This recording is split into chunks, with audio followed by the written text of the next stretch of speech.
punching. Bienvenue au podcast Premier Visionnement. Captain James C. Kirk of the USS Enterprise. Aujourd'hui, on parle d'un épisode ou un film de l'univers de Star Trek. We have a Borg. Resistance is futile. Bien entendu, avant de commencer à écouter le podcast, je vous suggère fortement d'écouter le film car on va spoiler le film complètement. Bonne écoute. Bienvenue sur la planète Ceti Alpha 6. Correction, Ceti Alpha 5. Aujourd'hui, on parle de Star Trek 2, La colère de Khan, sorti en 1982 et réalisé par Nicholas Meyer, avec William Shatner, Leonard Nimoy, DeForest Kelley, James Doohan, Walter Koenig, George Takei, Nichelle Nichols, Bibi Besh, Paul Winfield, Kirstie Alley et Ricardo Montalban. Je suis Mathieu et, tu sais, quand vous êtes fâché après moi, là, vraiment, là, comment il faut m'appeler, là, vous le savez, hein, tu sais, c'est VAT! C'est comme ça qu'il faut me parler quand vous êtes fâché. Alors, bienvenue dans la rétrospective de Star Trek. Cette semaine, dans le fond, ça fait suite à l'épisode précédent, dans le fond, là, où je parlais là, de Space Seed, qui était, dans le fond, aujourd'hui, on a comme la suite directe, mais tu sais, aussi la suite du premier film. Le premier film a été plus ou moins bien reçu par les fans. Tu sais, dans le fond, là, même moi, j'ai pas été capable de l'endosser pleinement là, pour le podcast. Dans le fond, c'est ce que je parlais là, quand j'ai fait là, les deux premiers épisodes du podcast. Même le pilote, je n'étais pas capable là, de pleinement l'endosser. Mais c'est ça, dans le fond, là, avec Space Seed que j'ai parlé là, la dernière fois. Et le film d'aujourd'hui, ben c'est ça, c'est ça qui va plus vraiment démarrer là, l'univers là, de Star Trek, ben selon ce qu'on connaît plus aujourd'hui. Là, en tout cas, je vais en parler un peu plus tard. Là. Mais en tout cas, suite au premier film, je parle là, de Gene Roddenberry, là, le créateur de Star Trek, on l'a mis pas mal de côté parce qu'en bout de ligne, ben, il avait déjà écrit un script pour le deuxième film où dans le fond, c'est un script qui va ressembler un petit peu à... Ben, en tout cas, l'idée là, de base ressemble beaucoup au film là, First Contact qu'on va faire. Là, bon, c'est sûr que ça va être plus que dans un an, probablement. Avec l'équipage là, de Next Generation, là, le deuxième film là, dans cette branche de film. Mais c'est ça, eux autres, Gene Roddenberry, c'est ça, il a écrit, au lieu d'avoir les Borg là, dans ce film-là, ben, c'était genre les Klingons qui sont retournés dans le temps en utilisant là, la porte là, dans Guardians of the Edge of Forever. En tout cas, c'est un autre épisode là, de Star Trek. Fait que, il y avait des connexions avec la série, puis c'est ça, dans le fond, il y a les Klingons là-dedans, puis tout ça, là. Puis qui revenaient dans le temps, puis changeaient les affaires. Je pense qu'ils tuaient le président Kennedy. En tout cas, il y avait quelque chose avec le président Kennedy. Puis finalement, ben, les producteurs là, à Paramount, là, ils ont décidé là, que Roddenberry, là, il prenait plus vraiment là, ses conseils puis ses idées. Puisqu'il était plus d'un côté, c'était on va lui donner le blâme pour la manière que le premier film là, s'est déroulé, que ce soit l'ombre, les mauvaises critiques, les affaires de même. Fait que, on s'est dit, bon, ben, si maintenant on veut essayer là, de revivre la franchise pour de vrai, on a encore juste peut-être un essai avec le film qu'on va parler aujourd'hui. Fait que, aussi bien tassé, là, quelqu'un qui a pas un esprit peut-être commercial, là. En tout cas, c'est-tu bien, c'est-tu pas bien? Ça, on pourra en débattre, dans le fond, qu'est-ce qu'on va faire avec le film aujourd'hui. Peut-être qu'on va y rajouter un petit peu plus d'action, mais, tu sais, j'en ai parlé dans Space Seed, quelque part, tu sais, il y a toujours un petit peu là, d'action dedans, tu sais, je veux dire, il y a des combats, des affaires de même, il y a besoin d'un vilain, ce qu'il n'y avait pas dans le dernier film. Fait que, tu sais, rajouter un vilain, ben, c'est peut-être un peu quelque chose là, qui pourrait être, ben, tu sais, pas juste plus nécessairement Star Trek ou pas, là, ou, tu sais, c'est juste une question là, de format d'histoire, là. Fait que, c'est ce qu'on voulait s'en aller, mais... fait qu'on a tassé Gene Roddenberry, on a écrit, on a trouvé là, plusieurs personnes pour écrire le deuxième film. Finalement, il y a des éléments qu'on va avoir gardés au travers du temps, puis dans le fond, on va avoir mélangé un peu plusieurs idées, puis on va avoir fait un script. Éventuellement, le réalisateur va embarquer là, pas mal dans les dernières étapes du film, que lui, il n'avait pas vu du tout aucun Star Trek, là, le réalisateur là, Nicholas Meyer.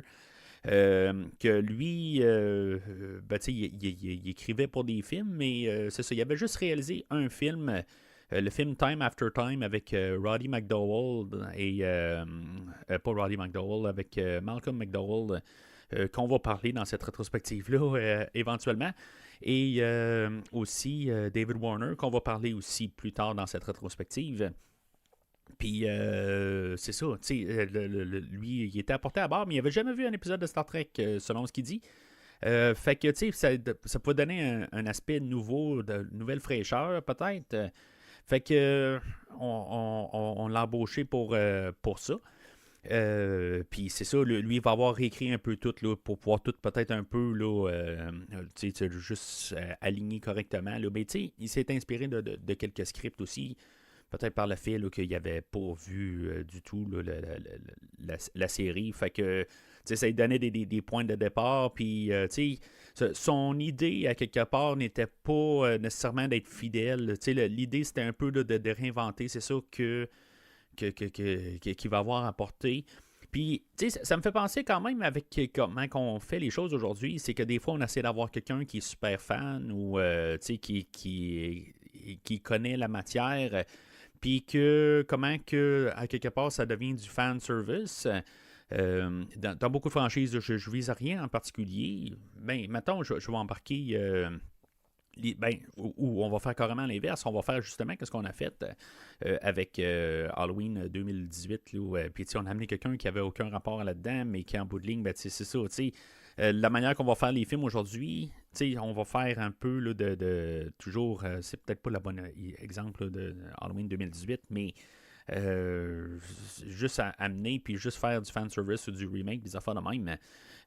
Tandis que c'est ça, à rapporter quelque chose qui, à l'époque, on faisait ça. On apportait quelqu'un qui est étranger à la franchise, puis que justement, il apporte quelque chose pour rehausser le matériel. Puis, je m'avance pas trop, mais ça va quand même démontrer, là, juste par la réputation du film d'aujourd'hui, sur la franchise, puis l'impact que le film va avoir sur la franchise, d'avoir du sang nouveau, c'est pas nécessairement la mauvaise affaire. Initialement, on voulait appeler le film The Revenge of Khan, qui c'était le nom qu'on avait donné initialement. Mais tu sais, il y avait un autre petit film qui était en développement à la même époque qui s'appelait Revenge of the Jedi. Fait que on s'est dit, peut-être pas une bonne idée là, d'appeler notre film Revenge of Khan. Fait que ils ont décidé là, de changer ça pour le nom de The Undiscovered Country, que finalement, on va avoir repris ce titre-là plus tard, parce que finalement, Revenge of the Jedi n'existera pas. Et on va avoir changé pour Return of the Jedi. Fait que, pour pas trop... on a juste un peu là, perfectionné le titre là, pour appeler ça Wrath of Khan. Mais c'est ça, dans le fond, là, je trouvais ça quand même intéressant là, quand j'ai lu ça là, en préparation pour le podcast. Comme anecdote...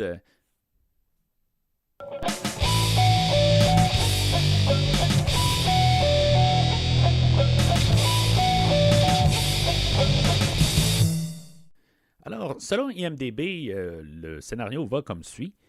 Avec l'aide de l'équipage de l'Enterprise, l'amiral Kirk doit empêcher un ancien ennemi, Khan Noonien Singh, d'utiliser le générateur de vie Genesis comme une arme épouvantable. Fait que, tu sais, le film là, va jouer sur plusieurs niveaux en tant que personnage là, qu'on va avoir là, à l'époque, là, les gens qui ont grandi là, sur la série des années 60, on est rendu en 1982, fait qu'on va jouer avec un peu l'idée là, de l'âge là, versus le temps. Ça va être pas mal un peu le cheminement là, de Kirk aujourd'hui, là, qu'en bout de ligne, là, ça ne sera pas dit, il va avoir 49 ans, là, mais à quelque part, qui est peut-être en train de vieillir, qui sent que peut-être qu'il n'a pas accompli des choses et que ce serait le temps, avant qu'il soit vraiment littéralement trop vieux, pour accomplir certaines affaires. C'est des choses qu'il doit réaliser. Il va le réaliser là, pour la fin du film. Malheureusement, peut-être pas trop tard, mais je veux dire, dans le fond, ça va être ça son cheminement. Voir comment que ça va continuer là, envers les prochains films. Ça va être autre chose. On va apporter des idées là, de sacrifice pour les autres, dans le fond. Ça, c'est la pensée de Spock en bout de ligne où il va apporter là, la pensée là, qui va résonner là, dans tout l'univers de Star Trek là, à partir là, de ce moment.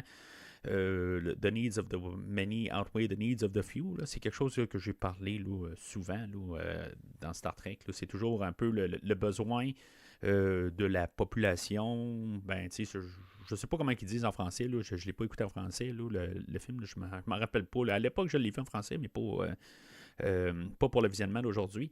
C'est le besoin là, de, mettons, la majorité. Ben, tu sais, ça prévaut sur la minorité, mettons. Là. Juste une question là, en tout cas, des plus de monde possible. Ça fait que lui, il va pas mal jouer sur cette idée-là avec le sacrifice ultime qu'il va faire là, pour la fin du film. On va apporter aussi l'idée là, ben, au début du film, là, il va y avoir le Kobayashi Maru. Là, c'est un simulateur. Puis il va apporter là, que des fois, on peut être présenté à une situation qui n'a pas de solution, tout simplement. Je veux dire, les choses arrivent. Puis c'est ça, quelque part. Puis dans la vie, ben, c'est ça. Il y a des fois, là, je veux dire, il n'y a pas de meilleure solution. Je veux dire, tu vas à gauche, ça va mal aller. Puis tu vas à droite, ça va mal aller. Il n'y a pas de solution. Fait que. Oui, Kirk, quelque part, il arrive avec sa solution, sa troisième solution, mettons, qui va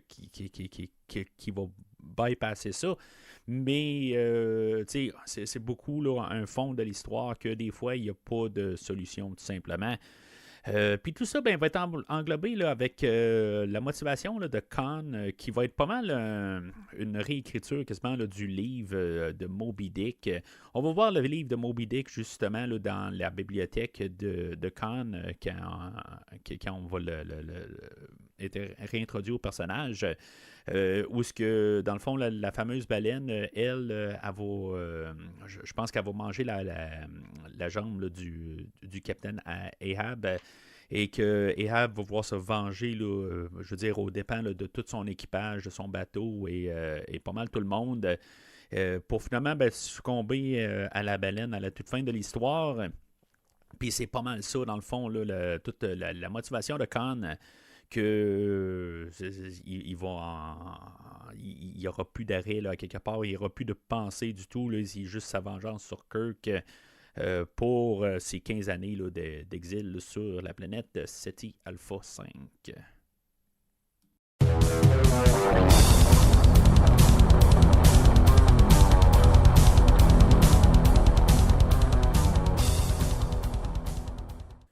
Alors, moi, le film, je l'ai vu à l'époque. Pas en 1982, là, à sa sortie. Parce que, je veux dire, peut-être que mes parents m'ont apporté au cinéma pour voir le film. Mais, tu sais, honnêtement, la première fois que je m'en rappelle d'avoir vu le film, je l'avais écouté avec mon père à l'époque. Puis, il y a une séquence là-dedans où ce qui m'a comme vraiment caché les yeux pour pas voir là, l'horreur à l'écran. Là. On en reparlera un peu plus tard. Mais j'ai comme tout le temps ça dans ma tête là, quand j'écoute le film. Puis ce qui est comme c'est sûr que j'avais pas j'étais très très jeune, puis là je l'ai réécouté avec mon garçon là, c'est pas la première fois qu'il voyait le film, mais c'est la première fois qu'il s'en rappelait, mettons là, qu'il pouvait être plus conscient là, du film. Puis c'est ça, j'ai repensé un peu à cette place là aussi là, quand j'ai réécouté le film pour le podcast avec William. Puis, ben c'est ça. Quelque part, j'ai pas eu à boucher les yeux ou bloquer les yeux. Mais c'est ça, je veux dire, dans le fond, là, comme d'habitude, là, j'ai écouté le film là, 2 fois pour le podcast. J'ai écouté les 2 versions, dans le fond, là, à chaque écoute, le Director Scott et la version normale là, pour ma deuxième écoute. Il y a pratiquement juste 3 minutes de différence. C'est pratiquement un détail quasiment là, qui est plus apporté là, dans la version Director Scott. C'est pas vraiment nécessaire de chercher là, la version Director Scott. Sinon, n'importe quelle version du film là, que vous avez, là, ça fait l'affaire, honnêtement. Même les bonus, il y a le commentaire audio, il y a 2 commentaires audio. Les 2 sont avec le réalisateur, puis dans un des commentaires, la seule différence, c'est qu'il est avec le réalisateur principal de, je pense, la 3e ou 4e saison là, de Star Trek Enterprise, Manny Coto. C'est la seule pas mal différence, mais il se répète quand même un peu pas mal là, dans le commentaire, dans le fond, là, dans celui-là qui est avec Manny Coto. Fait que il n'y a pas vraiment quelque chose là, de différence. Là. En tout cas, je vais en parler tantôt. La seule différence vraiment là, qui est apparente, il y a peut-être des petites autres différences, là, des séquences remaniées un peu là, que je n'ai pas pris note vraiment. Mais honnêtement, là, si mettons, vous avez la version originale, puis vous êtes satisfait avec le film, il n'y a rien de plus là, avec le Director Scott. Là. Fait que je veux quand même mettre ça tout de suite sur la table.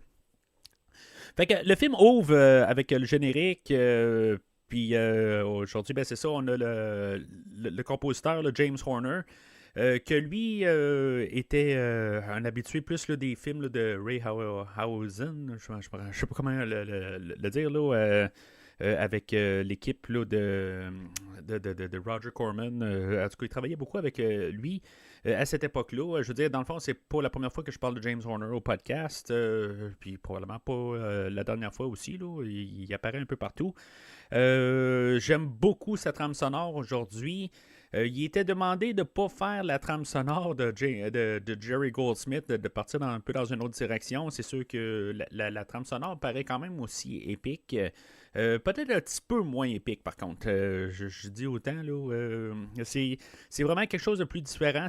La musique était peut-être un petit peu plus sombre, un peu. Elle a plus de texture en tant que telle. Je veux dire, je me suis mis à aimer la trame sonore du premier film là, quand je l'ai écouté là, pour le podcast la dernière fois.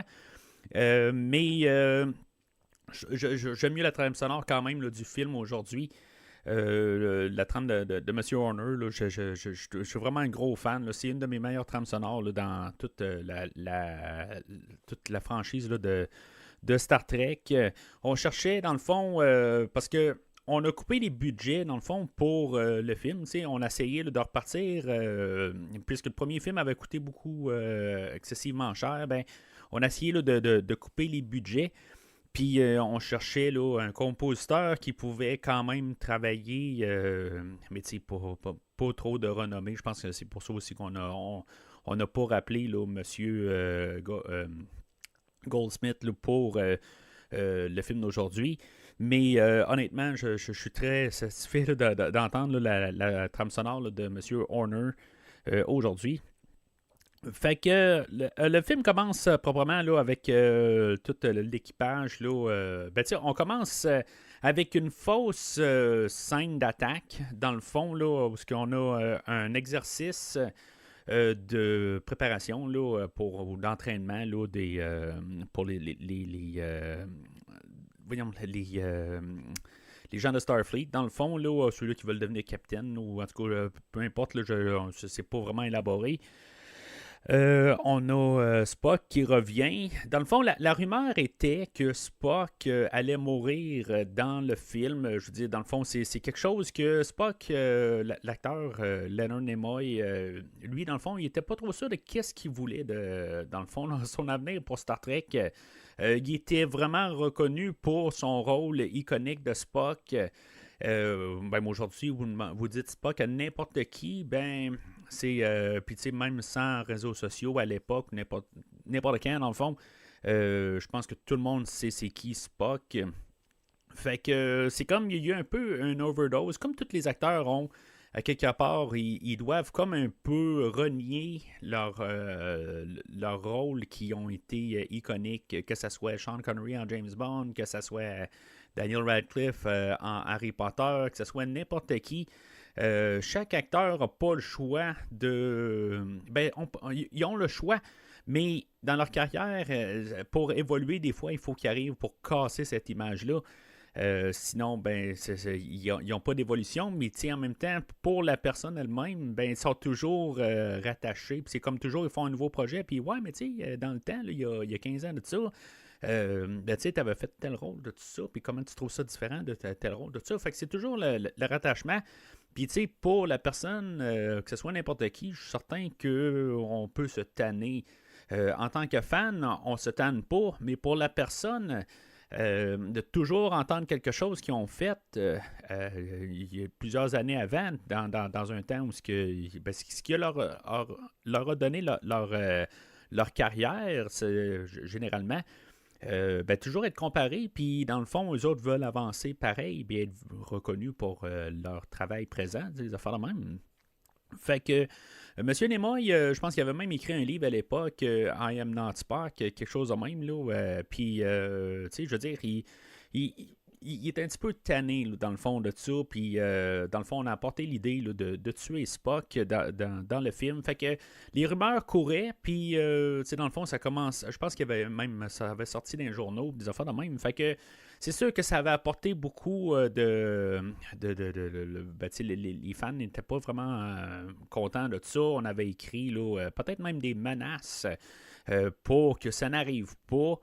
En tout cas, c'est vraiment capoté. Là. Moi, je veux dire, ça arrive quand même aussi sur ces réseaux sociaux. Il faut penser même à Justice League, là, comment c'est tout à faire, le Zack Snyder's Justice League, là, comment que ça a tout mal viré. Là. Je pense pas que ça a viré autant que ça, mais en tout cas, peu importe pour le temps, là, ça a mal, ça a brassé un peu. Fait que l'idée au début du film, en réécrivant le script, là, on s'est dit, on va faire mourir Spock au début du film. Fait que, ça va comme un peu... les gens qui se disaient, qui sont rentrés dans le film, ils se disent finalement, il est mort juste au début, puis il est pas vraiment mort. Là, dans le fond, on a tout l'équipage, on a Spock qui est là, on a Sulu, on a. Tout le monde est sur le pont de l'Enterprise, il y a même McCoy. Puis, dans le fond, ils vont faire... c'est des acteurs, en bout de ligne, là, pour, dans le fond, le lieutenant Savick, qu'elle est en formation. Le lieutenant Savick, qui est joué par Christy Alley, qui était à son premier rôle. Dans le fond, le personnage de Savick avait été originalement là, pour un homme, puis finalement, on l'a changé là, avec l'arrivée de l'actrice. Mais elle était vraiment fan là, de Star Trek à l'époque. C'était une fan, je veux dire, je pense qu'elle avait même des oreilles pointues là, quand elle était jeune. Là, elle avait eu là, un genre de costume, d'avoir de même. Là, elle était vraiment fan. Elle se voyait là, genre, dans son jeune âge là, comme la sœur de Spock, des affaires de même. Là, en tout cas, fait que, excusez-moi. Fait que c'est ça. Fait que c'était une fan qui était là et qui a réussi à embarquer, mais c'est ça, c'est son premier rôle. Elle qui est décédée là, tout récemment, je pense. Là, elle a eu quand même une très bonne carrière par la suite. Elle reviendra pas. Dans le fond, le personnage va continuer là, dans les 2 prochains films, mais elle va, je dirais, elle va partir. Là, elle va avoir fait là, plusieurs films. Là, comme les De quoi je me mêle, Look Who's Talking là, en anglais, là, puis plusieurs autres franchises. Là, je pense qu'elle va jouer aussi là, dans une série là, télé aussi. Là, je ne l'ai pas suivi là, personnellement, mais je sais que j'ai vu son nom là, largement là, en masse là, au courant de toute sa carrière. Hein. Fait que c'est ça, dans le fond, là, dans le Kobayashi Maru, là, l'exercice, dans le fond, on voit même des images là, de Star Trek 1, on a les Klingons qui arrivent, dans le fond, on recycle, on essaie de sauver un peu d'argent, dans le fond. C'est ça, dans le fond, tous les officiers, là, que ça soit McCoy, n'importe qui, où il y a même Aura aussi, là, dans le fond, qui meurt à terre, tout ça, c'est comme... C'est, à y penser pourquoi que c'est pas des acteurs, dans le fond, là, je veux dire, ou des personnes qui sont qualifiées pour ça, là, ben, qui sont... qui font partie là, de l'Académie de Starfleet là, pour la formation. C'est comme. C'est un peu étrange, mais en même temps, c'est ce qu'on peut se dire. Mais si on veut mettre ça en réel, que qui sont en situation, ben, ils ont l'équipage qui est là. Mais en même temps, le commandant doit s'adapter à n'importe quel équipage. C'est pas là, mettons qu'elle s'en va sur l'Enterprise, OK, tout le monde alentour d'elle, c'est l'équipage de l'Enterprise. Mais, je veux dire, elle peut changer n'importe quand, être avec un autre équipage. Dans le fond, c'est vraiment une mise en scène pour placer nos acteurs. Là. C'est vraiment ça. Là, je veux dire, il ne faut pas chercher pas mal plus loin. Là. On peut remarquer que les uniformes ont changé. Par contre, ils sont rendus plus un uniforme militaire qui va être le nouveau standard là, pour tous les films là, jusqu'à partir de ce jour, là, pour tout ce qui touche l'équipage de Kirk. J'aime beaucoup bien là, les uniformes là, dans le film aujourd'hui. Là, c'est vraiment un upgrade des pyjamas là, qu'il y avait là, dans le dernier film, là, le premier film. Là. J'adore vraiment leur uniforme. Bien sûr, Gene Roddenberry voulant toujours être contre les nouvelles idées, lui, il était contre le fait là, parce que ça avait de l'air plus militaire un peu, puis c'est pas comme ça que lui, selon ce qu'il a créé, c'est pas une organisation militaire. Ça ne l'est pas techniquement, mais ça l'est comme pas mal un peu. Là, je veux dire, c'est comme ça l'organisation, elle fonctionne pareil. Je veux dire, il y a un capitaine, puis il y a des lieutenants, puis des affaires de même. Là, fait que c'est un petit peu n'importe quoi là, ce qui peut sortir là, de la bouche de M. Roddenberry. Fait que c'est ça, dans le fond, là, tout l'exercice là, se termine où ce que, dans le fond, là, Savick ne comprend pas dans sa logique pourquoi qu'on ferait un exercice où ce qu'il n'a pas d'issue possible. Que peu importe qu'est-ce qu'ils font, dans le fond, ils vont rescaper là, une navette là, en territoire Klingon et finalement, des Klingons apparaissent pour finalement les descendre. Puis c'est ça, quelque part, il n'y a comme pas de solution. Ils ne sont pas capables d'avoir un traité de paix. Elle, sa solution, c'est de se rendre, mais les Klingons ne prennent pas d'otages. Ça, dans le fond, c'est dit par le Captain Kirk pas le Captain, l'amiral Kirk qui revient, là, dans le fond, là, que lui, dans le fond, qui supervisait, là, dans le fond, l'exercice. L'amiral Kirk, toujours joué là, par William Shatner, qu'on va trouver encore une excuse là, pour qu'il devienne capitaine aujourd'hui. Suite au premier film, dans le fond, c'était un peu ça son chemin dans le premier film. Là. Aujourd'hui, il va avoir plus, ça va être comme sa fête, il va se sentir un petit peu drabe. Dans le fond, il va comme être rendu, je veux pas dire qu'il se sent pathétique un peu, mais il se trouve quelque chose comme que les jours vont et viennent. Ses amis, dans le fond, là, McCoy, joué par DeForest Kelly, va venir le voir là, ce soir-là pour y offrir des lunettes. Puis, tu sais, il expliquait là, que. Tu sais, on y va un petit peu un côté technique là, que. Ils peuvent y donner un traitement là, pour la vision, mais que il est allergique là, à tel médicament. Je ne me rappelle pas c'est quoi, là, je ne l'ai pas noté. Mais c'est ça, dans le fond, son cheminement aujourd'hui, là, ça va être pas mal d'accepter qu'il est encore jeune malgré son âge. Là. Comme j'ai mentionné tantôt, là, originalement, on voulait mentionner qu'il allait avoir 49 ans, mais on a décidé de laisser ça plus vague. Puis c'est correct, quelque part, là, je vois quand même un peu là, le réalisateur a essayé de se battre pour ça, pour avoir le 49 ans, puis dans le fond, on a essayé de laisser ça plus vague, mais c'est ça, c'est comment, qu'est-ce qui est plus vieux, qu'est-ce qui est pas plus vieux, mais je pense que c'est plus passé l'idée, pareil, peu importe l'âge qu'ils vont mentionner, Ben, c'est juste qu'à quelque part, l'idée qu'on veut passer, c'est que ne pas attendre à. Tu sais, je veux dire, c'est pas tout le temps passé. Là. En tout cas, c'est ce qu'il va devoir se rendre compte. Puis il va s'en rendre compte pas mal, là, je pense, là, quand son ami là, va décéder là, devant ses yeux. Mais c'est ça. Fait que. On a. C'est pas mal toute l'introduction là, de nos personnages aujourd'hui. Un peu plus loin là, dans l'espace, ben, on rattrape le USS Reliant qui est commandé là, par le Captain Terrell, qui est joué là, par Paul Winfield, que j'ai déjà couvert au podcast dans le film là, de Terminator, là, 1984, là, le premier podcast que j'ai fait. Puis, dans le fond, son premier officier, j'imagine, quelque chose de même, là, le lieutenant Chekhov, qui n'était pas présent dans l'épisode Space Seed. Puis, dans le fond, ils sont en train d'étudier là, dans un projet là, qui appelle Genesis, qu'on va...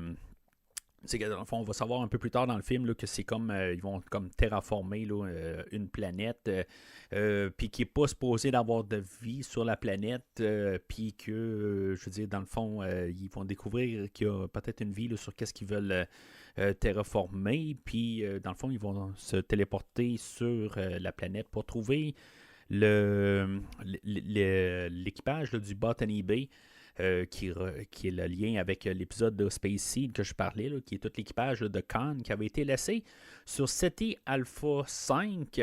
Mais ce qu'on va apprendre, c'est que SETI Alpha 6 qui a... Tu sais, je pense que ça marche pas à quelque part parce que tu sais, si c'est la 6e qui explose... ben, il devrait y avoir un décalage. Dans le fond, ça devrait être l'inverse. Ça aurait dû être SETI Alpha 4. Puis, en tout cas, moi, c'est ce que je me dis. Là, je veux dire, pour que la 5e soit la bonne, là, mais c'est pas la 6e. Là, c'est quelque chose qui marche pas là, dans tout ça. Là, on n'a juste pas réfléchi tout simplement. Là, souvent, je pense que la manière qui fonctionne à partir du soleil, ben, la 1, la 2, la 3, la 4. Mais s'il y en a une qui explose, là, si la 6 elle explose, la 5e elle reste à la même place. C'est dur à expliquer là, par podcast, là, mais je pense que c'est la manière la plus simple d'expliquer ça. Mais c'est ça, la 6e a explosé, fait qu'ils se trompent de planète, puis ils sont quand même sur la 5. Où est-ce qu'on a laissé le Captain, l'équipage là, de Khan au dernier épisode. Ce qui était quand même drôle, pareil, la manière qu'on avait laissé l'épisode. Là, je pense que j'en ai pas mentionné. Là, dans le fond, là, c'était pas mal l'idée qu'on laissait dessus l'épisode. Là, où ce que ça serait intéressant de voir qu'est-ce qui va se passer sur cette planète-là si on revient là, dans une centaine d'années ou quelque chose de même. Là.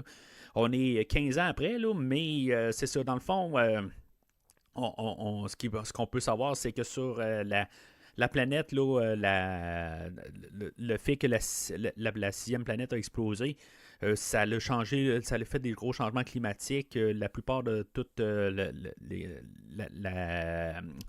l'équipe à Cannes s'est fait tuer là, par la suite de ça. Puis il ne faut pas oublier que c'est toutes des surhumains. Là. C'est pas... ils ont été recréés. Ben, pas recréés, mais ils ont été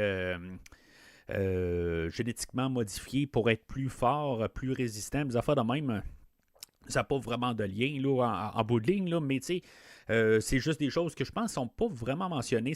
On peut le voir dans le visuel, là, comme que Khan, il est très fort. Là, il va ramasser là, d'un bras Chekhov, il va le lever dans les airs, là, mais dans tout ça... c'est ça, dans le fond, il y a une confusion de planètes, puis c'est pour ça qu'ils se retombent en face à face à Cannes.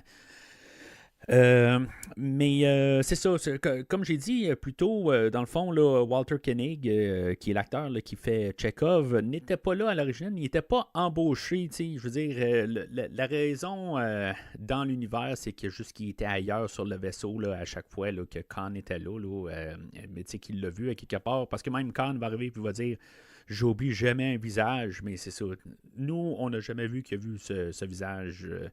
En tout cas, à quelque part, Chekhov est passé, je sais pas trop quoi, là. Parce que je pense pas dans saison 2, il y a vraiment une introduction à Chekhov proprement, là. Je veux dire, qu'il se ramasse sur le pont, puis c'est tout, là. Mais c'est ça, fait que dans tout ça, ce qui a pas mal aussi anéanti là, l'équipage de Khan, c'est des bestioles, là, des genres de mini Tremors. Si ça vous dit quelque chose, là, c'est une série de films. Là, je pense qu'ils sont rendus à 7 films. Là. C'est comme des vers de terre là, qui mangent le monde. Là, dans le fond, là, c'est un jazz, mais dans le désert. Là, c'est pas mal ça. Là. C'est ça, dans le fond, il y a comme des larves là, qui sortent de tout ça, puis que dans le fond, qui vont rentrer qui vont installer dans les oreilles là, de Chekhov et du Captain Tyrell, excusez, qui vont comme les rendre susceptibles là, à la suggestion, dans le fond. Là. Ils vont pas être comme lessivés, là, ils ne feront pas lessiver le cerveau, ce que j'ai longtemps cru là, en bout de ligne, mais c'est juste comme ils vont être comme forcés là, à être guidés, là, à écouter Khan. C'est ça. Fait que ils vont retourner à bord du Reliant. Ils vont échanger là, l'équipage du Reliant là, va être laissé là, ou abandonné là, sur SETI Alpha 6. Et eux autres, là, ils vont partir là, vers la base stellaire, le Regula 1. Dans le fond, là, c'est parce que dans le fond, c'est ça le projet Genesis. Là, j'aime comment que McCoy va placer ça un peu plus tard. Là, il va expliquer là, que sur Genesis, aujourd'hui, c'est comme n'importe quoi. Là, à une époque, là, on avait quelque chose là, qui est. Ben là, il va parler de la Genèse tout court, là, où que, genre, ça a pris 6 jours. Mais là, aujourd'hui, là, c'est plus vite, plus rapide. Ben là, on va vous faire ça en 6 minutes. Là, puis tout ça, c'est comme un peu cette idée-là que j'aime beaucoup. Comment que McCoy, lui, il va embarquer ça. Là, c'est un peu toujours la trilogie, un peu la logique, le cœur, puis le gros bon sens qui sort de McCoy. Puis c'est ça, c'est ça qui est le fun là, de notre trio là, de personnages là, dans Star Trek. Dans l'image, là, dans le fond, là, de Genesis, là, c'est dans les premières images là, de CGI là, qu'on a à l'écran. Dans le fond, à quelque part, ils disent que c'est la première fois. Je reste quand même sceptique. Là, dans Star Wars, je pense qu'on en voyait là, quand ils faisaient sauter là, juste l'image là, du plan qu'ils doivent faire là, pour détruire là, le réacteur là, de l'étoile noire là, dans le film original. À moins que ça, c'était juste des dessins tout court. Là, je pense que c'était peut-être là, CGI ou pas. Là, mais plus le CGI formé, là, avec des textures, là, ça, c'était peut-être aussi là, la première fois, là, vraiment. Là, parce que là, on voit de l'eau, on voit comme une formation, une explosion, des affaires de même. Là, peut-être dans ce genre de CGI-là. C'est possible là, que c'était la première fois. Mais sinon, ben, c'est ça. C'est vraiment là, dans les premières incarnations là, de ce qu'on appelle aujourd'hui là, du CGI.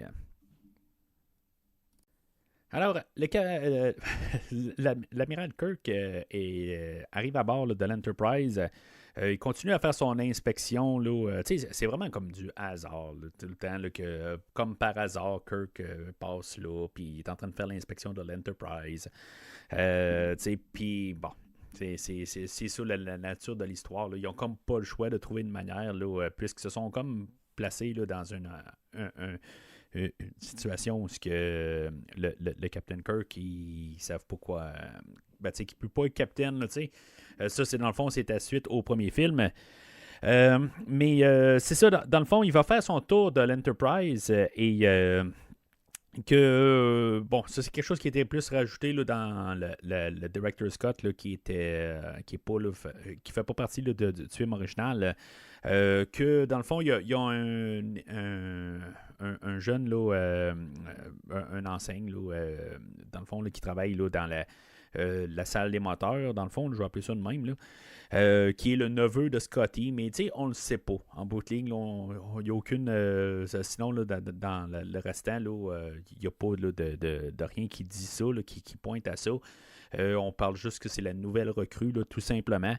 Puis rajouter ça, en bout de ligne, ça sert absolument rien au film. Là. Peut-être ça met un peu de profondeur pour Scotty, là, parce qu'il n'y a rien à faire là-dedans. Ça m'apporte un peu à penser un peu là, à les acteurs, qu'est-ce qu'ils ont, dans le fond, comme motivation à revenir. Ils n'ont pas vraiment, honnêtement, grand-chose à avoir de montant dedans.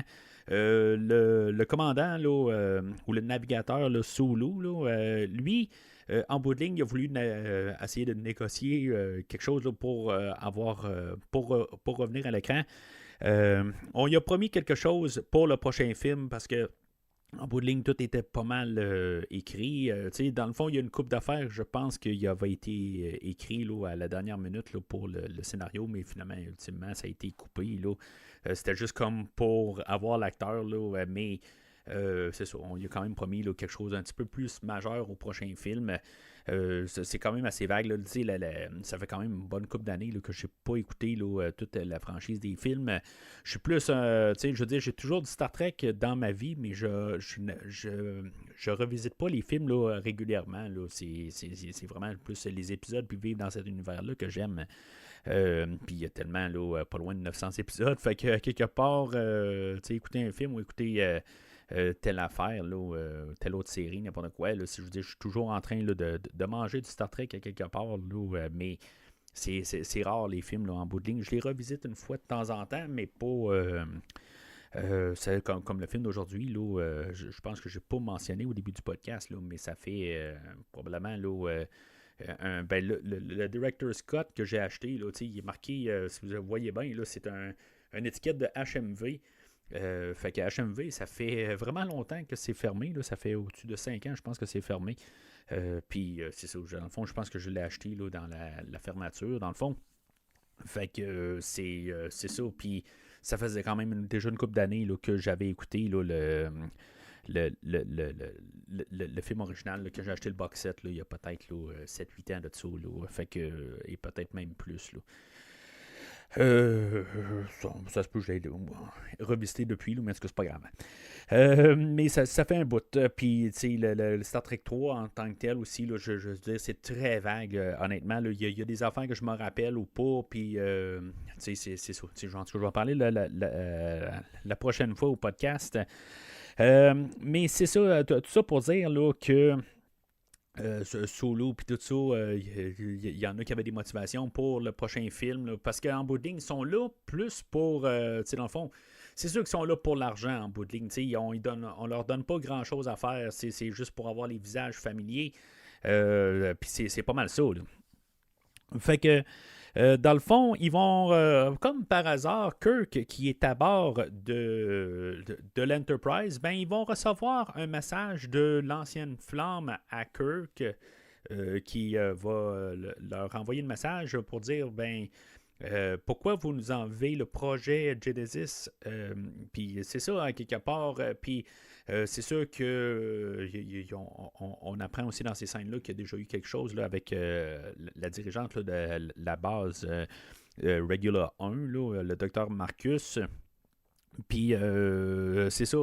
C'est comme tout tombe en coïncidence, là, mais c'était le plan de Khan, dans le fond, là, d'attirer Kirk à cet endroit-là, dans le fond, là, pour que lui spécifiquement se ramasse là.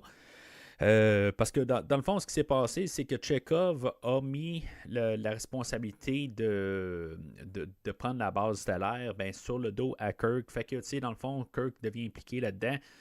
Comme par hasard, c'est son ancienne flamme et je crois, sans qu'il le sache, dans le fond, que son garçon aussi fait partie là, de la base, là, l'équipe là, qui sont sur la base stellaire. Hein. Fait que, tu sais, dans le fond, un petit peu aussi là, pour comme tasser là, l'idée là, du capitaine et de l'amiral, on va avoir une scène entre Kirk et Spock qui va être pas mal le cœur peut-être là, du film, où ce que Spock va arriver, là, que, tu sais, il va dire à Kirk, regarde, t'es mon ami, puis je te respecte, puis je vais toujours être ton ami, je vais toujours être dans ton camp. Puis il va marteler un peu qu'est-ce que McCoy a dit au début du film. Il dit que, regarde, une des pires affaires que tu as faites, dans le fond, c'est d'avancer dans ta carrière. Tu es bien où ce que tu étais. en tant que capitaine, puis c'est là ta place, c'est être capitaine.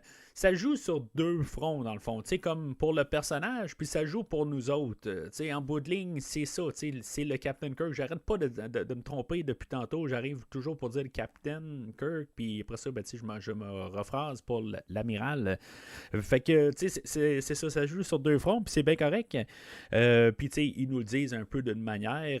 On trouve une excuse, dans le fond, là, pour le placer là, dans la chaise du capitaine. Fait que, tu sais, puis c'est Spock qui est le capitaine là, du vaisseau maintenant. Fait que, il va céder sa place à Kirk, dans le fond, là, qui se sent pas à l'aise, là, dans le fond, là, de l'avoir juste comme passager. Ce qui serait logique en bout de ligne, mais bon. C'est ça. C'est juste pour placer notre équipage là, correctement, puis c'est bien correct. Fait que il va. Puis c'est là où ils vont parler aussi là, quelque chose qui va revenir à la toute fin. Là, dans le fond, la thématique là, du film là, ben, pas le sacrifice, là, mais de penser aux autres là, avant de penser juste à juste notre personne, là, dans le fond. Faut remarquer là, que le pont de l'Enterprise ou du Reliant, la manière qui a été construit dans le fond, là, où ce qu'on peut dans le fond bouger les murs, puis on peut voir que dans le fond c'est une manière économique, où ce que c'est comme ben ils disent que c'est fait comme une tarte dans le fond, où ils peuvent tirer juste les murs puis les recoller ensemble. Ben, le Reliant, dans le fond, c'est juste une configuration différente là, de en guillemets, la tarte. Là. Il tire quelques murs, puis après ça, ben, il change l'arrangement, puis ça reconstruit un autre pont. Fait qu'il joue avec ça, dans le fond. Il faut remarquer que aussi, on va arriver là, à l'affront de les deux vaisseaux, le Reliant et l'Enterprise. Que les deux acteurs ne se verront jamais, là, dans le fond, là, ils vont jamais être sur le même plateau là, en même temps. Là, je parle de ce qui est pourtant là, l'affront entre les deux, entre le Captain Kirk et Khan. Ben, c'est ça. Je veux dire, il n'y a pas d'affront physique, ils se sont jamais vus là, en filmant le film. Fait que, on arrive au moment tant attendu du film, dans le fond, le premier affront entre le Reliant et l'Enterprise. Dans le fond, le Enterprise essaie de rentrer en communication avec le Reliant. Il y a quand même une scène là-dedans avec Spock qui il dit quelque chose de très très logique. Il dit il y a deux options. C'est soit ils veulent pas répondre ou ils peuvent pas répondre. C'est assez direct comme réponse. Dans le fond, là, ils peuvent comprendre dans le fond que les communications se rendent. Mais que c'est ça. Fait que on voit quand même les premiers tirs là, de chaque bord. Ben, aussitôt que le Reliant monte les boucliers et se met à tirer, ben, dans le fond, là, ils comprennent là, rapidement là, que c'est une attaque qu'ils vont avoir. Fait que le Reliant va quand même tirer là, à des endroits où il savait où tirer là, sur le vaisseau. Ils vont se poser la question de savoir comment ça qu'ils savaient où tirer sur le vaisseau. Là. Bon, on pourrait arriver et se dire que quand on a lu là, le manuel de l'Enterprise, là, quand il était dessus, il savait tout exactement où ce que c'était, mais je suis pas mal sûr que n'importe qui peut arriver et savoir sur n'importe quel vaisseau où la salle des machines allait, puis tout ça. C'est là où Khan va diriger ses tirs tout de suite en partant. Là. Mais je suis certain que sur le Reliant ou n'importe quoi, là, parce que si mettons en 1967, dans l'épisode de Space Seed, si mettons c'était accessible pour tout le monde qui arrive, là, qui était là, dans l'infirmerie, qui pouvait commencer à regarder là, n'importe quel plan de l'Enterprise, ben je suis pas mal certain là, que c'est là partout, là, dans tous les vaisseaux là, de la Fédération. Je suis certain qu'ils ont tous les plans de l'Enterprise. On va parler plus tard de code, des affaires de même. Là, c'est ça qui va être comme probablement propre à chaque vaisseau. De pouvoir.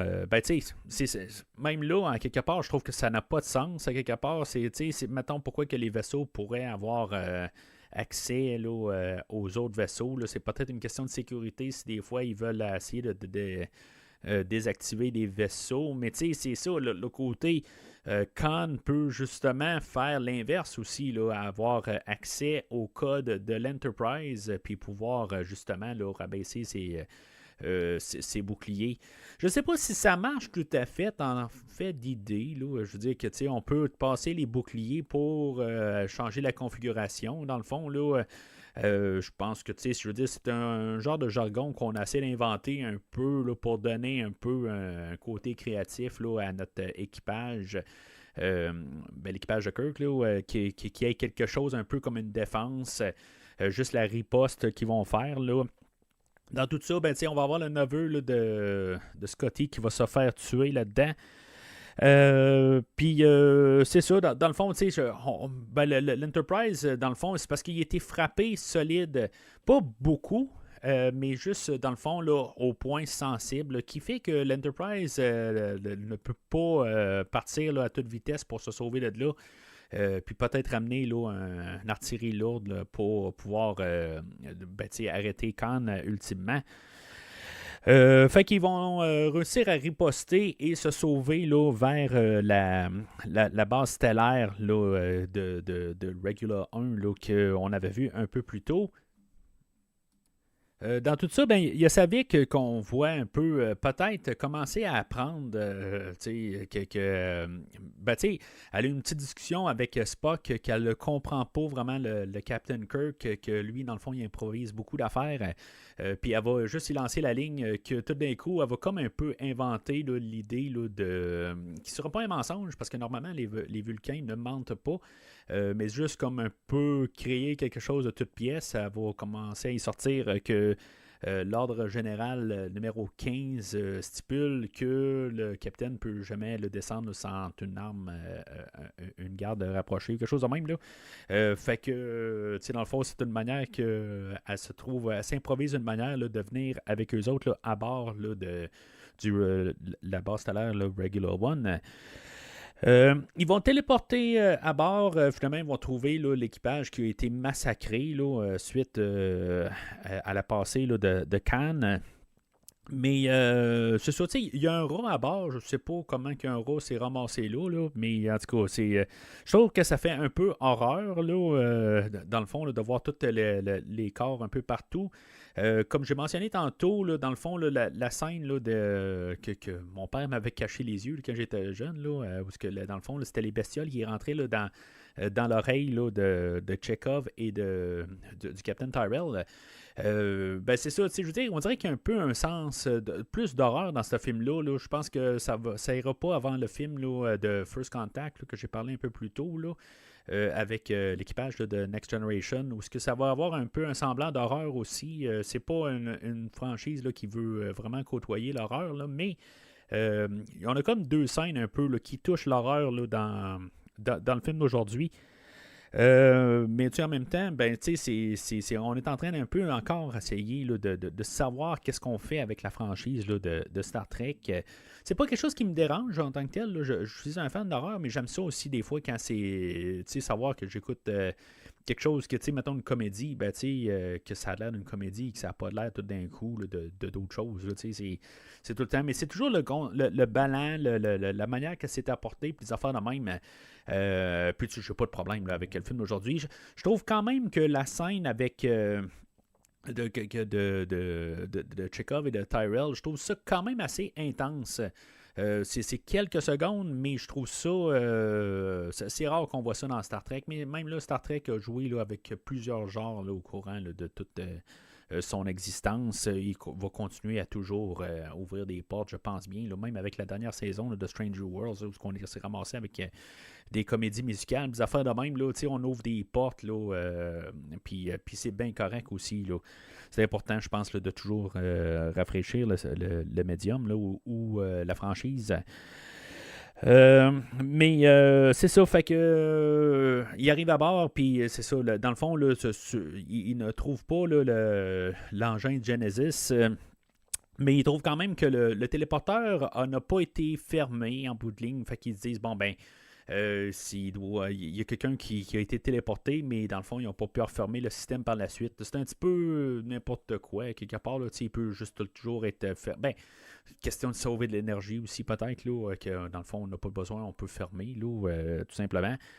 Mais bon, c'est sûr qu'ils ne sont pas comme sur un vaisseau, ils ne sont pas aux aguets, là, peut-être là, pour des téléportations rapides, des affaires de même. Là. C'est peut-être pas long aussi, là, repartir là, les téléporteurs aussi. Là, en tout cas, ça c'est moi qui vais un petit peu trop loin dans ma pensée, peut-être. Là. Mais bon.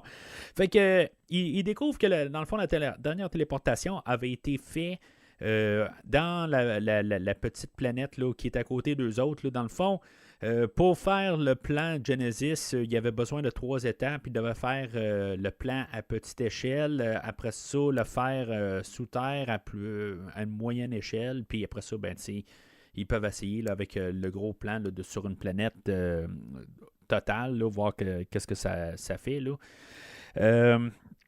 Alors, ben c'est ça. Fait que, par déduction, ils savent qu'ils vont arriver là, à l'étape 2, dans le fond, qu'ils ont déjà fait l'étape 2. Puis on va pouvoir voir un peu là, les résultats quand ils vont arriver dans la planète. En utilisant l'engin Genesis, ben, que ça fait comme une nouvelle un écosystème. Là. Fait qu'ils sont téléportés, puis dans le fond, ils ont rattrapé là, les deux personnages là, de Chekhov et de Tyrell, dans le fond, qu'eux autres avaient été gardés là, dans des boîtes cargo, puis dans le fond, qui se sont joints à eux autres. Mais eux autres sont activés, dans le fond, sur place, où ils sont toujours en communication avec Khan. Et Khan, aussitôt qu'ils ont trouvé l'engin Genesis, ben qui sont comme ordonnés par Khan de tuer le Captain Kirk. C'est quand même assez drôle quand même que Khan ne veut pas... Ben, il dit qu'il veut tuer le Captain Kirk de ses mains, mais il est toujours en train d'ordonner du monde à tuer Kirk. Dans le fond, il aurait pu se téléporter à bord, il peut faire plein d'affaires. Mais pour quelqu'un qui veut comme vraiment avoir le dessus sur Kirk, ça a l'air qu'on a voulu quand même le faire, puis on trouvait pas de manière logique de le faire là, pour qu'il soit téléporté qu'il y ait un combat entre les deux. Moi je vois ça à quelque part, juste qu'il aurait dû juste se téléporter à bord tout simplement là. Peut-être juste avoir l'équipage vers la fin là, qui se ramasse sur le pont du Reliant, puis que juste pour essayer d'arrêter Khan, puis que Khan, se bat, puis ils doivent juste un peu se tirer un peu. Là. Peut-être qu'on aurait pu faire quelque chose en même. Là. C'est quelque chose de basique, là, mais juste avoir quand même un conflit entre les deux. Là. Mais c'est ça, en tout cas. C'est quelque chose qu'ils ont passé à côté. Puis, tu sais, même, il y a comme un second à Khan. Quelque part, il dit, tu sais, on pourrait juste, tu sais, on était libérés là, de la planète Ceti Alpha 5, excusez, la planète, oui, 5. Puis, même moi, je me mêle. Ils ont été libérés de la planète, donc ils peuvent partir ailleurs. Ils peuvent, ils n'ont pas besoin là, d'arrêter là, sur se focusser sur Kirk. Ils peuvent partir ailleurs, ils sont libres. Mais quand, puis tu sais, on n'a pas mentionné, là, mais le lieutenant MacGyvers, qui était là dans l'épisode Space Seed, on a mentionné qu'elle est morte. C'est peut-être aussi une partie là, de pourquoi que Khan est vraiment là, qu'il vraiment il y a un fixe sur le Captain Kirk. Ça doit. En tout cas, moi, je vais voir ça comme son fixe à cause là, de elle, dans le fond. Qu'il a perdu son amour, puis dans le fond, là, que Kirk n'est jamais revenu là, voir un peu les progrès là, qui s'étaient passés, là, juste pour être sûr. Peut-être pas Kirk personnellement, mais je veux dire, n'importe quelle navette de Starfleet là, qui aurait pu juste vérifier, dans le fond, que juste être sûr que tout va bien, là, qu'il n'y a pas de qu'est-ce qui s'est passé dans le fond. Là. Fait que, il y a quand même un côté que je peux quand même comprendre Khan. Mais tu sais, le côté, c'est ça va être sa déchéance au final, là, tu sais. Fait que c'est ça, en bout de ligne, c'est ça, il ordonne au Captain Tyrell de tuer Kirk. Puis dans le fond, il va essayer de résister. Puis finalement, il va se tuer lui-même parce que dans le fond, il veut pas tuer quelqu'un. Il va mentionner qu'il n'est pas capable de tuer Kirk, mais je veux dire, c'est probablement qu'il veut. n'est pas prêt à tuer quelqu'un. Il va tuer accidentellement une des personnes là, qui était restée là, sur l'équipage là, de la base stellaire. Là, mais c'est ça, je pense qu'il peut juste pas vivre avec ça quelque part. Puis c'est naturel. Là, quelque part, là, je pense que c'est un accident et c'est ça. Il va se sacrifier finalement. Puis pareil pour Chekhov, que lui finalement il va résister, puis que finalement il va comme s'évanouir et finalement la bestiole va y sortir là, carrément là, de l'oreille. Et c'est ça, en bout de ligne, c'est ça que Khan avait dit que la bestiole normalement elle reste là, mais elle est sortie parce que c'est Chekhov, à quelque part, il fait partie de notre équipage. Et que lui, il doit survivre là, dans le fond, là, parce qu'il faut qu'on ait du monde là, pour avoir des visages familiers quand on va arriver à Star Trek 3. Fait que juste pour revenir quand même, pour terminer sur Chekhov, là, éventuellement, lui, il va revenir sur le pont, puis il n'y aura pas de problème. Là. On sait que quand même là, que ça... qui est fidèle, dans le fond. Là, je veux dire, dans le fond, il était juste sous contrôle. Mais c'est ça, ça aurait pu être n'importe quel personnage. Là, on avait choisi Chekhov quasiment là, juste comme par hasard. Puis on n'a pas vraiment pensé là, à ce qui s'était passé là, dans l'épisode. Mais ça aurait pu être intéressant d'avoir quelqu'un d'autre vraiment qui était là comme Uhura, parce que elle, dans le fond, là, c'est elle qui va, pour le dire tout de suite, là, à 100% de me rappeler de tout, là. Je pense que c'est elle qui va se faire pas mal tasser là, de tous les films là, jusqu'à le reboot, dans le fond, où elle va devenir un personnage elle va être un personnage. La version de Michelle Nichols n'aura vraiment pas là, de temps d'écran. Là. Elle ne sera pas vraiment importante dans pas mal toute la franchise. Là. Peut-être un peu tranquillement, quelques petites scènes, là, mais dans les deux films, là, pour l'instant, là, elle n'a rien eu. Mais il n'y a rien pour l'instant qui me revient là, de mémorable. Là. Peut-être une scène là, dans Star Trek 5, puis c'est tout. Là. Et bon. Fait que c'est ça, fait que en bout de ligne, on avait ils avaient déjà établi là, que Kirk et Spock, là, il y avait une ils se sont envoyés un genre de code pour dire que dans tel temps, dans genre un an, ça va être prêt, puis des affaires de même, ou des mois, puis des affaires de même. Puis, dans le fond, c'est un code pour descendre là, des minutes et des heures, là, je pense. Puis, finalement, c'est ça. Khan, que lui, pense qu'il a vraiment là, coincé le Captain Kirk. Dans le fond, c'est une manière pour avoir un peu un calme avant la tempête, puis qu'on a un temps là, où Kirk peut juste s'asseoir avec le Dr. Marcus, puis qu'on peut comprendre que le personnage de David, qui n'a pas l'air à aimer beaucoup le Captain Kirk, ou l'Amiral Kirk, si vous préférez, que finalement, c'est son garçon, dans le fond, là, qui n'a jamais vu. Il est au courant, mais qu'en bout de ligne, là, que c'est ça, qui n'ont jamais fait connaissance. Puis là-dedans, quand Khan il est content là, de les avoir pognés sur la planète, un peu comme lui, là, dans le fond, ce qu'il a vécu les 15 dernières années, le Kirk, lui, va se fâcher, dans le fond, juste pour embarquer dans son jeu. Là, c'est le fameux Khan là, que j'ai parodié là, au début là, de l'épisode. Là. Ça vient là, de cette scène-là. Dans le fond, là, ça n'a comme aucun but là, quand on y pense, là, à part de juste flouer Khan, là, dans le fond, et dire ouais, c'est ça, on va te revoir au détour. Là, tu penses que tu nous dis, mais en bout de ligne, là, on rit de toi en ce moment. Là. Mais c'est ça. Il y a juste un commentaire que Kirk va arriver, puis pendant qu'il est en train de parler au docteur Marcus, il va dire il y a un homme que ça fait 15 ans que je n'ai pas vu et qui vient d'essayer de me tuer. La question que je me pose à chaque fois que j'entends ce commentaire-là, est-ce qu'il parle de Khan ou il parle de David? C'est ça un peu. David, je pense qu'il est un peu plus vieux, mais ça fait autant de temps qu'il n'a pas vu David, qu'il n'a entendu parler ou quelque chose de même. Fait que c'est pas très clair. C'est comme ça marche à double sens. Parce que David, quand ils sont arrivés, là, qu'ils se sont téléportés là, dans la planète, lui, il avait essayé de justement, peut-être pas les tuer, mais que, il y a quand même la haine, il est quand même fâché pas mal là, sur Kirk. pour comme les avoir abandonnés ou en tout cas pour même les raisons là, fictives là, que Chekhov avait dit là, dans le fond là, qui étaient montées par Khan. Fait qu'on est rendu au round 2, dans le fond, là, où ce que Khan, lui, est rendu avec l'engin Genesis, prêt à, finalement, là, pour le deuxième affront là, avec l'Enterprise. L'Enterprise, toujours, dans le fond, qui peut juste un peu naviguer là, lentement, mais peut quand même un peu se sauver. Ils vont attirer le Reliant, là, le vaisseau à Khan, là, dans une nébuleuse, là, la nébuleuse là, de Mutara.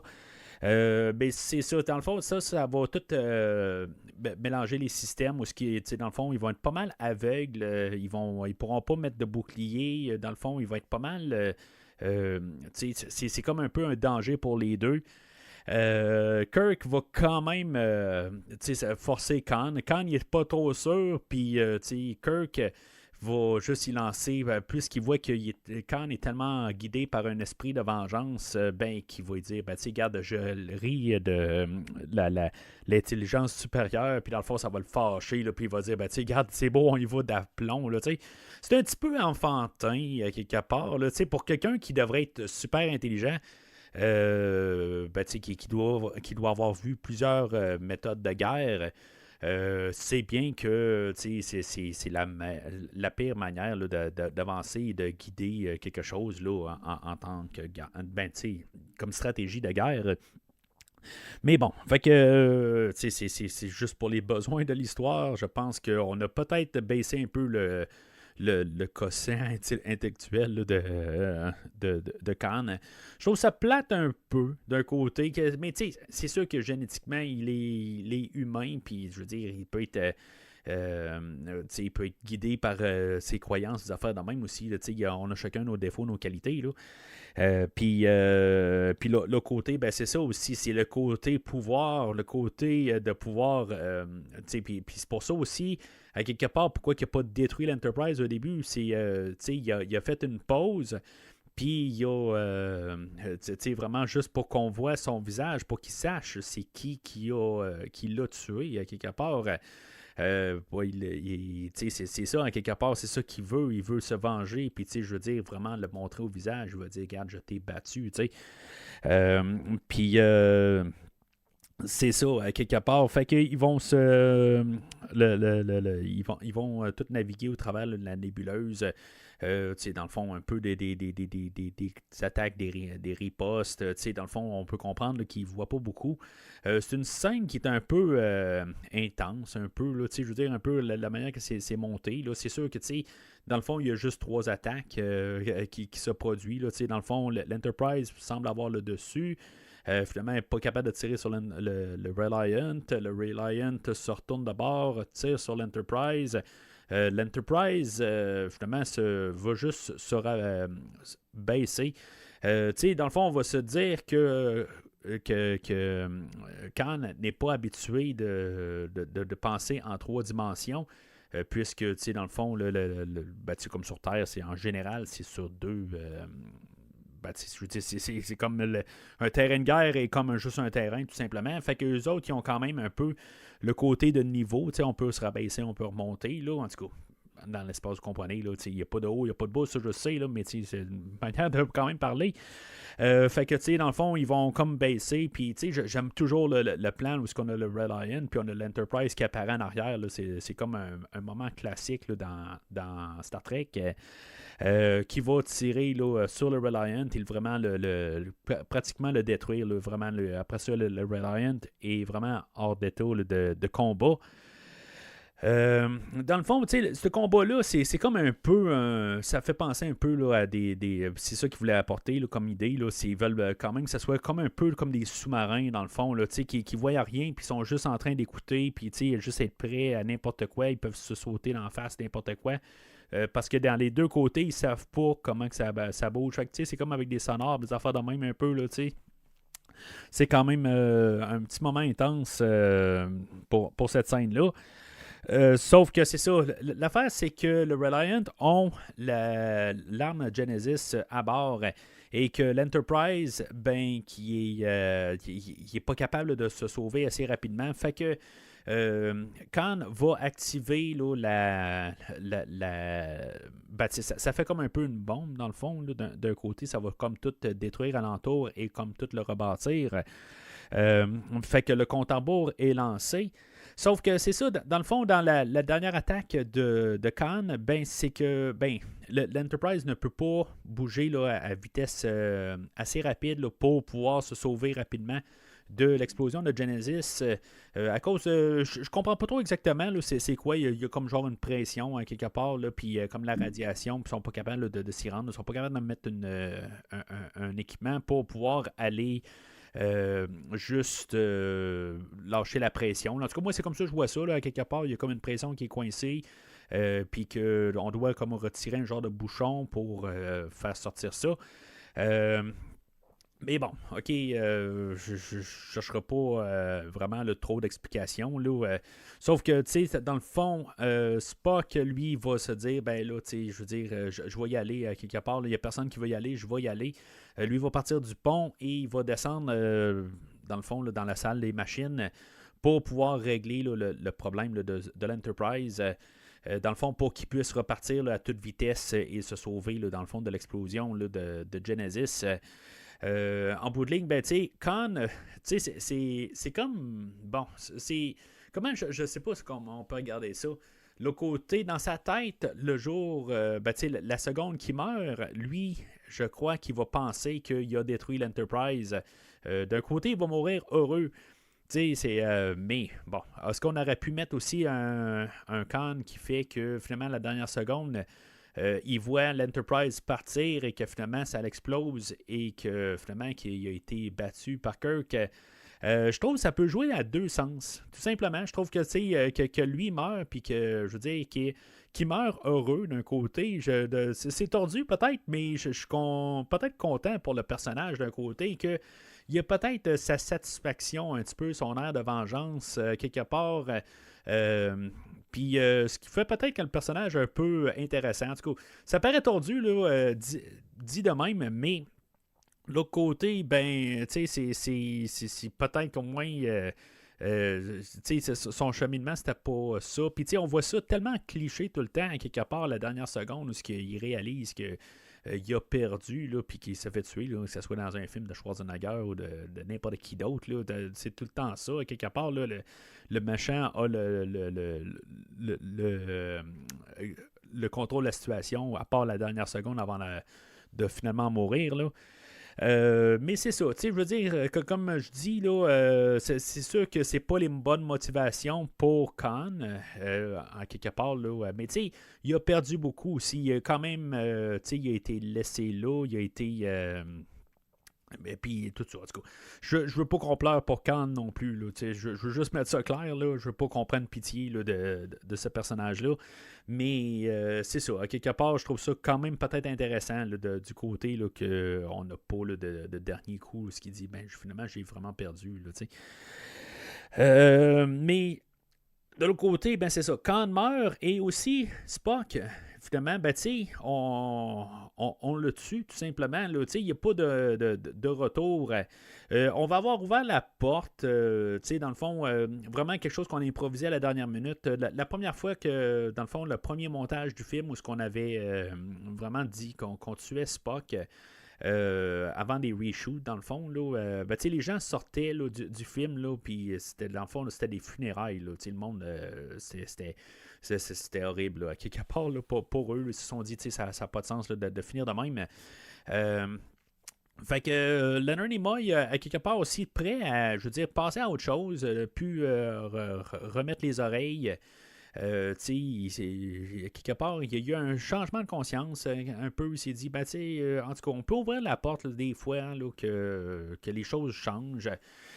Faut pas oublier aussi que dans le fond, dans le premier film, là, il n'était pas trop satisfait de la tournure du premier film. Dans le fond, il avait été coupé toutes ces scènes qui avaient réussi là, à un peu sortir son talent d'acteur.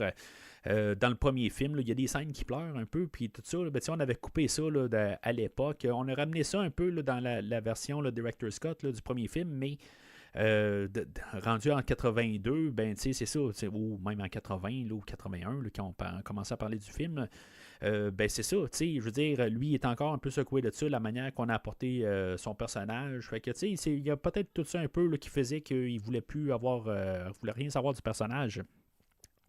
Fait que dans tout ça, ben c'est ça. Il y a quand même eu un genre de changement de conscience. Puis il s'est dit, bon, ben on va peut-être essayer là, de faire une porte de sortie. Fait que c'est là qu'il arrive au docteur McCoy, puis il va juste comme il met la main là, sur le visage, là, puis il va dire rappelle-toi. Là. Puis c'est ça. Dans le fond, on va partir de là avec le troisième film. Puis c'est ça, puis aussi la scène finale où que, finalement on va l'envoyer sur une planète et comme peut-être dire que finalement il s'est pas écrasé là, que le Mark 6 là, en tout cas le genre de cercueil dans le fond là, qui envoie là, sur la nouvelle planète.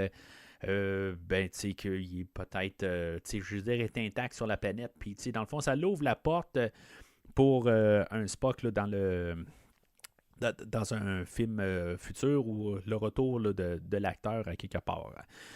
Fait que c'est ça, dans le fond, là, c'est la mort de Spock qui est quelque chose là, d'assez drastique pour un film.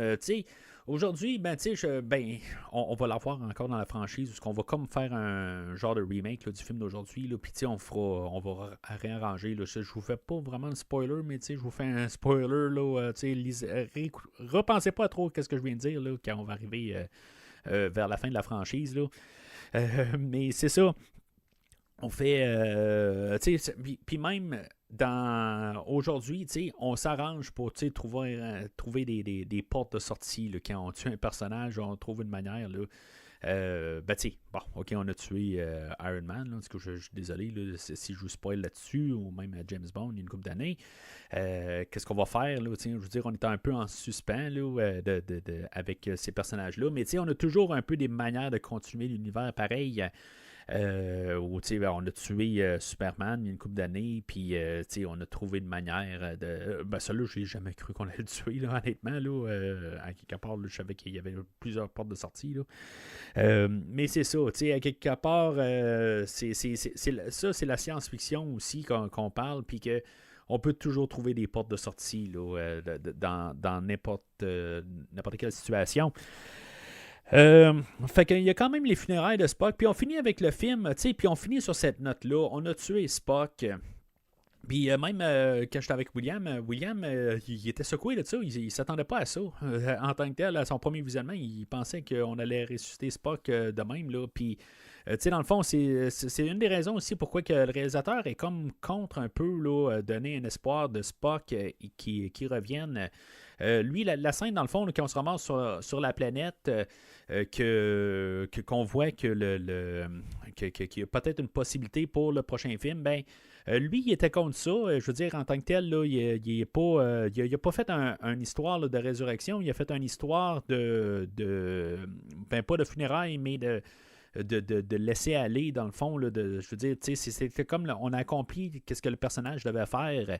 Fait que c'est ça, je veux dire, c'était pas son histoire, puis c'est pour ça qu'il va pas revenir, là, dans le fond, là, pour Star Trek 3.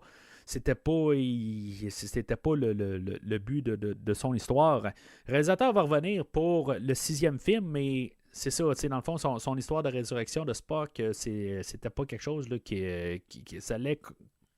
Il travaillait contre le film, dans le fond, qui était en train là, de faire, puis qui avait quand même s'il n'était pas fan de Star Trek, originalement, il travaillait contre ce qu'il avait construit pareil là, dans l'univers là, du deuxième film. Dans le fond, là, pour fermer tout, on a quand même l'histoire de Kirk, que lui, c'est ça, il comprend là, que on peut mourir, dans le fond, avec comme Spock qui vient de mourir. Pour l'instant, il vieillit, mais qu'il y a encore du temps pour pouvoir faire des affaires. Fait que c'est un peu cette réalisation-là qui termine. Peut-être aussi pour faire des ponts avec son garçon, qu'il n'est jamais trop tard en bout de ligne. Que, dans le fond aussi, son garçon, David, lui, il ouvre la porte, il s'en vient le voir pour pas mal n'importe quoi. Et finalement, finalement, il ouvre la porte, puis il se réconcilie. Ça va être savoir qu'est-ce qui va se passer là, dans le fond dans le prochain film là, sur cette relation-là. Je suis quand même curieux, je sais qu'est-ce qui va se passer ultimement, mais comment que la relation va, ça c'est autre chose que je me rappelle pas. Mais c'est ça, fait que dans le fond, on clôture tout ça, puis dans le fond, on va avoir choisi de faire comme un genre de clin d'œil à la série originale, là, avec l'espace, la dernière frontière, les voyages de l'Enterprise, puis tout ça. Puis ça va être Leonard Nimoy qui va le dire cette fois-là. Dans le fond, c'est vraiment pour comme marteler le fait là, que peut-être que c'est la dernière fois qu'on a vu les oreilles pointues là, de Leonard Nimoy en Spock. On va nous le marteler, je pense, avec cette scène-là, tout simplement, pour vraiment dire c'est peut-être la fin, c'est peut-être pas la fin, c'est peut-être un nouveau début. En tout cas, l'avenir, c'est pas encore écrit. Il faut quand même aussi que le film fasse de l'argent aussi. T'sais, tout ça ensemble, c'est tout ça. On a mis quand même gros pour une finale, pour un personnage clé de l'univers. Ça, je vais toujours le dire à quelque part. Oui, on a le Captain Kirk, mais Spock, c'est... puis on a l'Enterprise, on sait qu'est-ce que c'est en gros Star Trek pour la culture générale peut-être, mais Spock est plus gros que ça, je veux dire, c'est un icône, bon, il y en a qui vont dire, bon, c'est Darth Vader, ou, il y en a plusieurs, là, mais tu sais, est-ce que... qu'est-ce qui... c'est pas mal dans les mêmes, là, dans les top 10 là, personnes là, les plus reconnues, tant qu'à moi, là, puis je pense même pas tant qu'à moi. Tout le monde sait c'est qui Spock. Comme tout le monde sait c'est qui Rambo, comme que tout le monde sait c'est qui Darth Vader. C'est ça. C'est juste dans la culture, carrément. On sait tout ça. Même si on n'a jamais vu un Star Trek, on sait c'est qui Spock.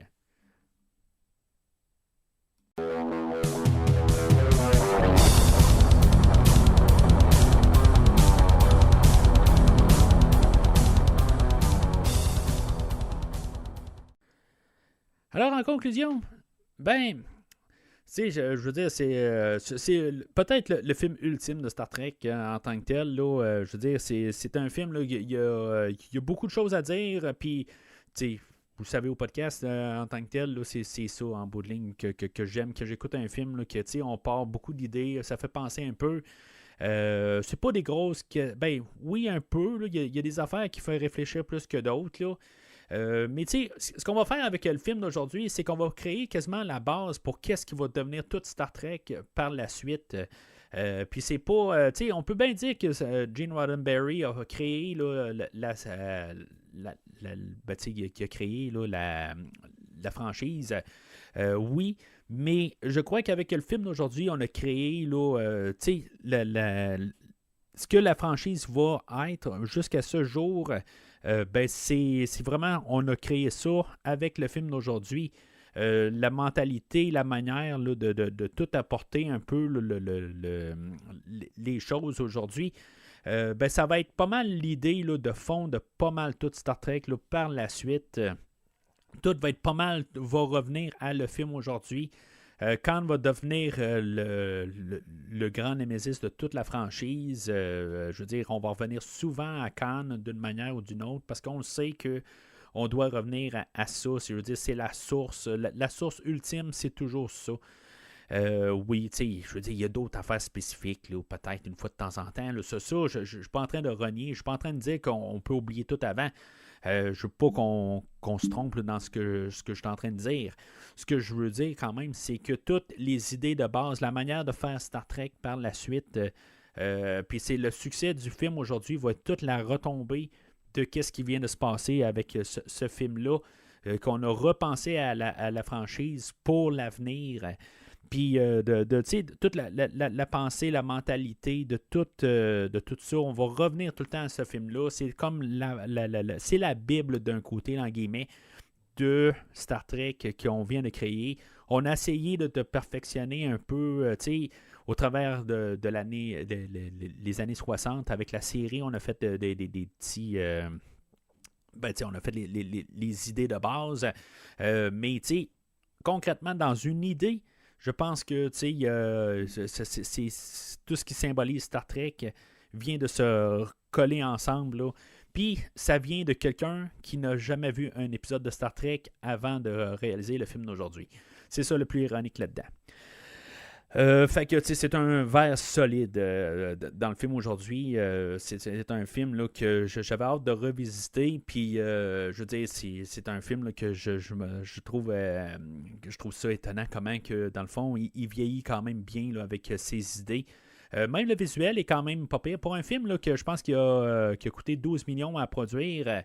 Il est dans le fond, là, visuellement, là, il est assez remarquable. Bien sûr, les maquettes, tout ça, je veux dire, je suis un fan de tout ça. Je ne sais pas mes vaisseaux comme je savais là, les 2 premiers épisodes alentour de moi, là, mais vous l'avez probablement vu que je tripais quand même là, sur les vaisseaux. Puis c'est ça, à quelque part. On a coupé un peu là, dans les budgets, un peu là, en montrant là, des séquences beaucoup du premier film. Là. J'ai parlé là, des séquences de Klingon au début du film, là, mais quand on revoit, on représente là, le Enterprise, là, c'est des scènes là, qui sont tirées directement là, du premier film. Là, fait qu'on n'a pas filmé du nouveau stock, là, c'est les mêmes affaires. Là, on voit même, je pense, l'astronaute là, dans l'espace là, qui était là dans le premier film, il est encore là. On a juste recollé là, des images. Sauf qu'on a coupé ça pas mal plus court que dans le premier film. Je dirais, moi, malheureusement, mais à quelque part, c'est les mêmes séquences. Que le premier film existe encore, fait que je peux toujours le revisiter, là, reprendre encore une couple de 5 minutes de ma vie et aller faire le tour de cette fameuse et merveilleuse maquette.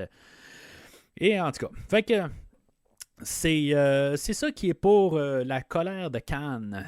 Fait que au prochain épisode dans Star Trek, je voudrais revisiter, là, j'en ai glissé un mot l'épisode dernier, dans le fond, là, pour écouter un épisode de la série originale, l'épisode Amok Time, qui est la première de la 2e saison de Star Trek, la série originale, où ce qu'on va visiter Vulcain.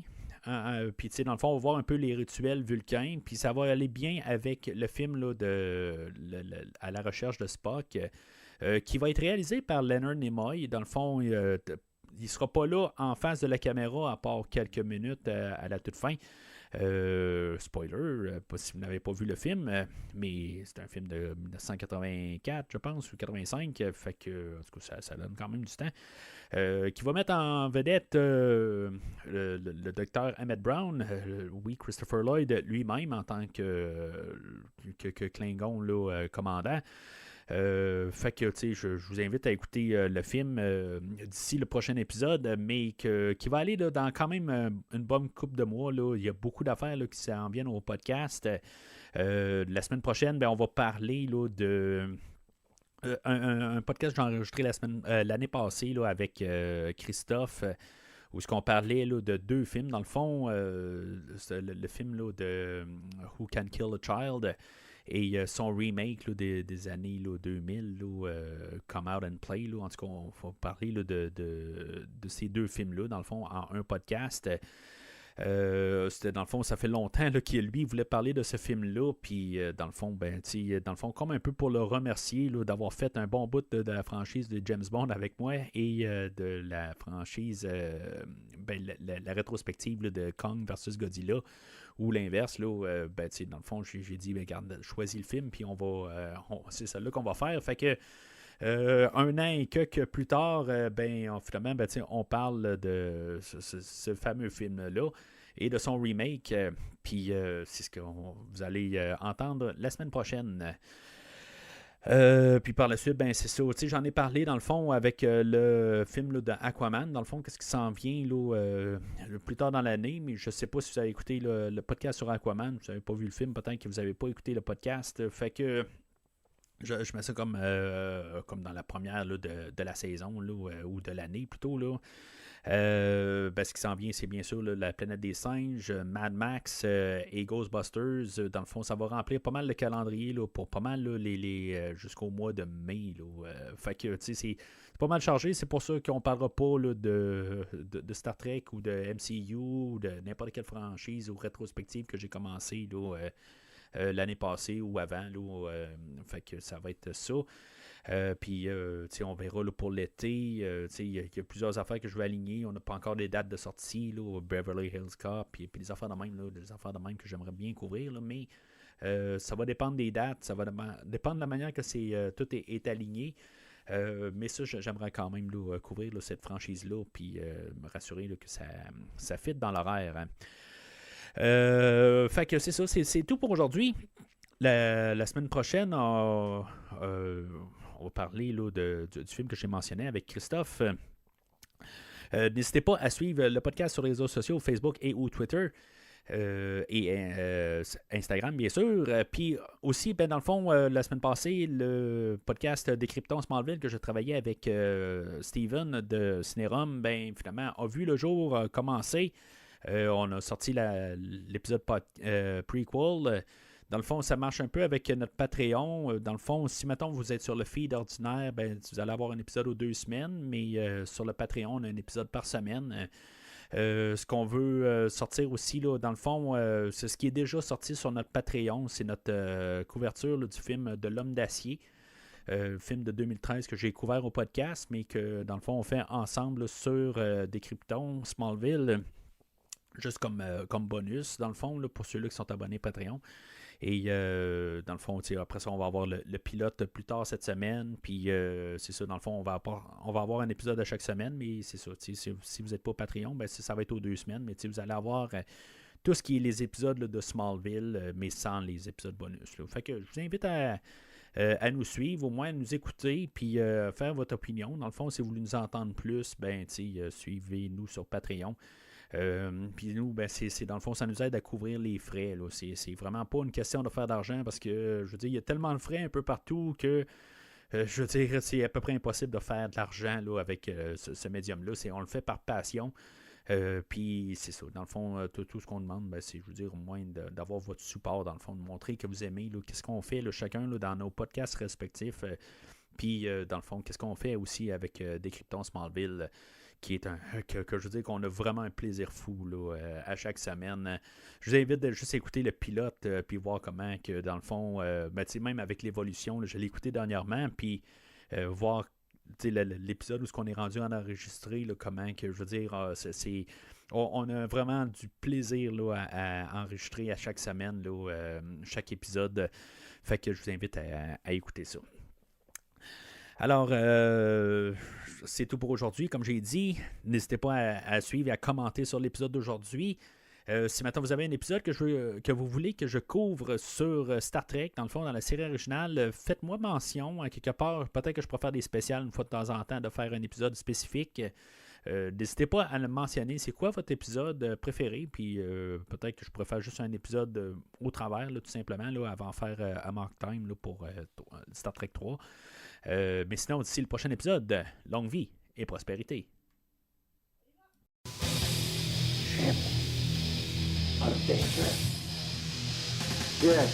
Merci d'avoir écouté cet épisode de Premier Visionnement.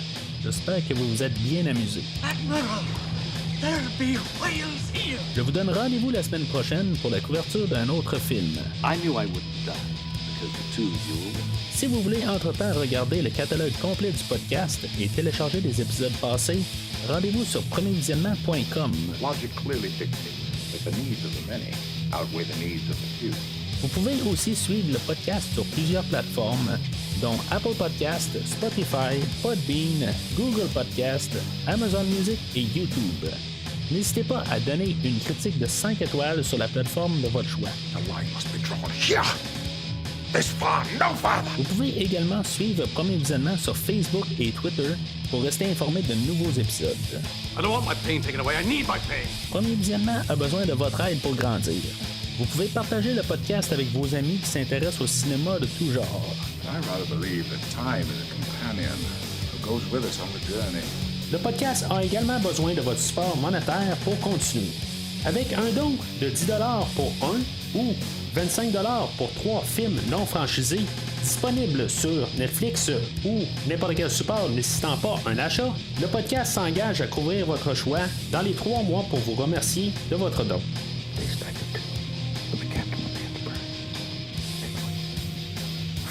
En espérant vous voir au prochain épisode. Somehow I doubt that this will be the last ship to carry the name Enterprise. Go to Farragut, to the beam up.